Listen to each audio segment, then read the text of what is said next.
Copa আমেরিকায় এখনো quarter final নিশ্চিত হয়নি ব্রাজিলের। এবারের কোপায় ব্রাজিলের শুরুটা হয় খুবই হতাশার। প্রথম ম্যাচে কোস্টারিকার বিপক্ষে ড্র করে তারা, পরের ম্যাচে অবশ্য ঘুরে দাঁড়িয়েছে।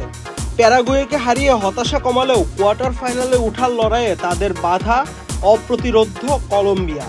তাই প্রতিপক্ষকে নিয়ে বেশ দুশ্চিন্তায় ব্রাজিল বস দরিভাল জুনিয়র। কলম্বিয়া সর্বশেষ 10 ম্যাচের সবগুলো জিতেছে, হার নেই সর্বশেষ 25 ম্যাচে।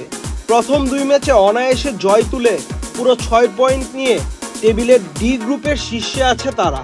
অন্যদিকে নিজেদের ইতিহাসের সবচেয়ে খারাপ সময় পার করছে ব্রাজিল। বিশ্বকাপ বাছাই পর্বে পয়েন্ট তালিকায় আছে 6-এ।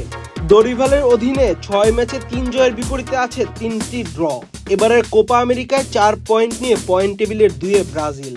তবে কলম্বিয়ার বিপক্ষে বুধবার ম্যাচটা জিততে পারলে গ্রুপ সেরা হয়ে পরের রাউন্ডে যাবে সেলেসাওরা। সেক্ষেত্রে নকআউট পর্বে এড়ানো যাবে উরুগুয়েকে।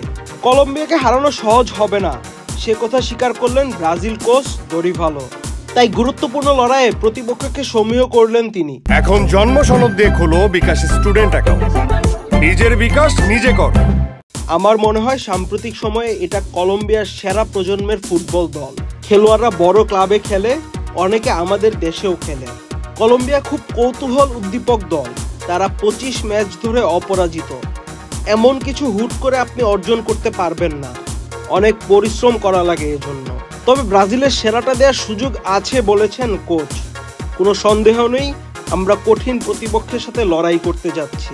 এই ম্যাচে যেসব কঠিন অবস্থায় পড়ব তার সমাধান বের করতে হবে। আমরা আশা করছি সেসব কাজে লাগিয়ে নিজেদের সেরাটা বের করব। সাম্প্রতিক ফর্ম কলম্বিয়ার পক্ষে থাকলেও ব্রাজিলের সাথে নিজেদের ফেভারিট মানতে নারাজ কোচ লরেনজো। ব্রাজিলের সাথে আপনি কখনোই ফেভারিট না, তারা ঐতিহাসিক দল। 6 পয়েন্ট নিয়ে ডি গ্রুপের শীর্ষে কলম্বিয়া। গ্রুপ চ্যাম্পিয়ন হতে ব্রাজিলের সাথে লাগবে কেবল ড্র। লরেনজোর চোখ সেদিকেই, গ্রুপ চ্যাম্পিয়ন হয়ে পাড়ি দিতে চান পরের পর্বে।